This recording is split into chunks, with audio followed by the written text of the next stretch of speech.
উচ্চ মাধ্যমিক বিজ্ঞান বিভাগে অধ্যয়নরত সকল শিক্ষার্থীকে আজকের ক্লাসে শুভেচ্ছা। আজকের রসায়ন ক্লাসে আমরা চমৎকার একটা শর্টকাট টেকনিক নিয়ে কথা বলবো। শর্টকাট টেকনিকটা হচ্ছে কিভাবে অম্লীয় মাধ্যমে সংঘটিত কোনো জারণ বিজারণ বিক্রিয়া সমতাকরণ করা যায় সেটা নিয়ে আমরা আলোচনা করব। তো দেখো, এটা যদি তুমি ভালোভাবে আয়ত্ত করতে পারো, তোমার কিন্তু জারণ অর্ধ বিক্রিয়া, বিজারণ অর্ধ বিক্রিয়া এত কিছু লিখতে হবে না। তুমি এক লাইনেই কিন্তু সমতাকৃত সমীকরণটা লিখে ফেলতে পারবা, এবং এটা তোমার জারণ বিজারণ সংশ্লিষ্ট যে গাণিতিক সমস্যাগুলি আছে, বিভিন্ন বোর্ড পরীক্ষায় এই টপিক থেকে যে প্রশ্নগুলো আছে সেই ক্ষেত্রে কিন্তু তোমাকে অনেক সাহায্য করবে যদি তুমি এক লাইনে পুরা সমতাকৃত সমীকরণটা লিখে ফেলতে পারো। তো দেখো, আমরা একটা মডেল বিক্রিয়া নিচ্ছি। তো বিক্রিয়াটা হচ্ছে ফেরাস সালফেট এবং পটাশিয়াম পারম্যাঙ্গানেটের মধ্যে, এবং এই বিক্রিয়াটা অম্লীয় মাধ্যমে সংঘটিত হচ্ছে, অর্থাৎ এখানে সালফিউরিক অ্যাসিড উপস্থিত থাকবে।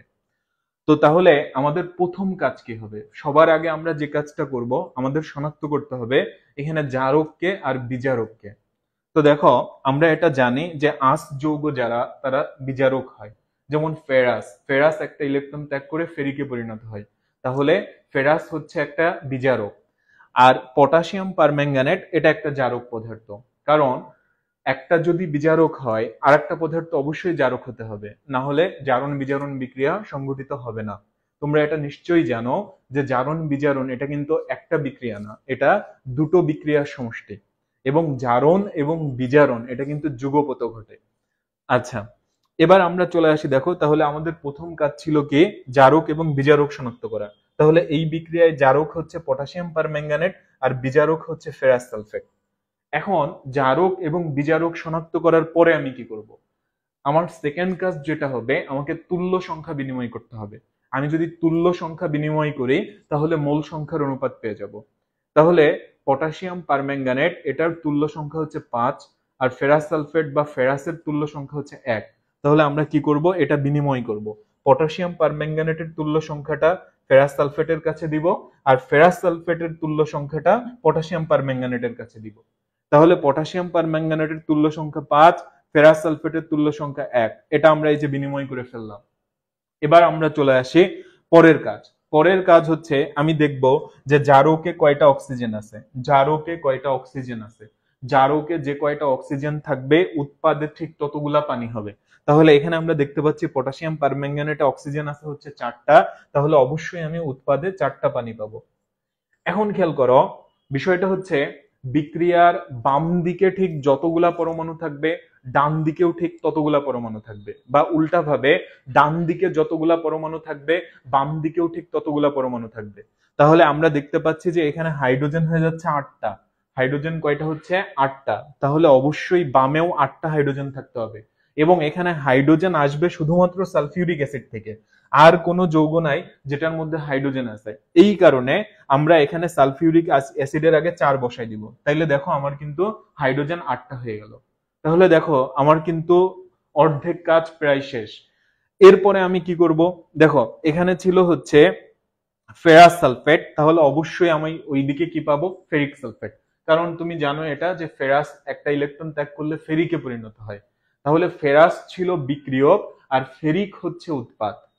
আচ্ছা, আর একটা কথা মনে রাখবা, সেটা হচ্ছে কি, বাম দিকে যতগুলা ধাতু থাকবে, বাম দিকে যতগুলা ধাতু থাকবে ডান দিকে ততগুলা লবণ পাওয়া যাবে।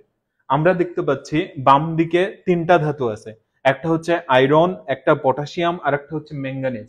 তাহলে অবশ্যই ডান দিকে আমরা ততগুলা লবণ পাবো। তাহলে এখানে দেখো, এখানে ছিল হচ্ছে ম্যাঙ্গানিজ ছিল, এখানে আমার ম্যাঙ্গানিজ সালফেট চলে আসছে। এখানে পটাশিয়াম ছিল, পটাশিয়াম সালফেট চলে আসছে।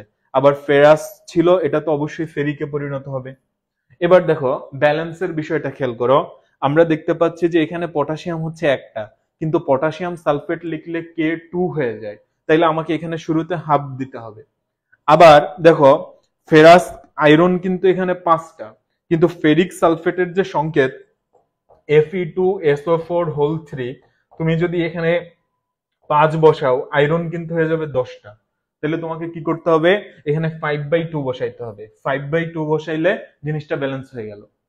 তাহলে আমরা শেষমেশ দেখো এই সমীকরণটা পেয়ে গেলাম। 5FeSO4 plus KMnO4 plus 4H2SO4, 5/2 ferric sulphate plus manganese sulphate plus half K2SO4 plus হচ্ছে 4টা পানি। এখন তুমি যদি চাও যে এরকম 5/2 রাখবা না বা হাফ রাখবা না, তাহলে তোমাকে যে কাজটা করতে হবে, পুরাটাকে 2 দিয়ে গুণ দিয়ে দিতে হবে।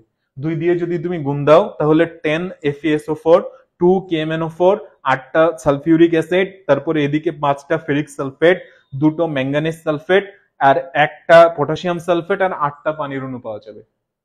এবার দেখো, খুব সহজেই আমরা কিন্তু জারণ অর্ধবিক্রিয়া, বিজারণ অর্ধবিক্রিয়া, তারপরে গুণ করা, যোগ করা, এইগুলা বাদেই খুব সহজে আমরা কিন্তু সমীকরণটা সমতা করে ফেললাম।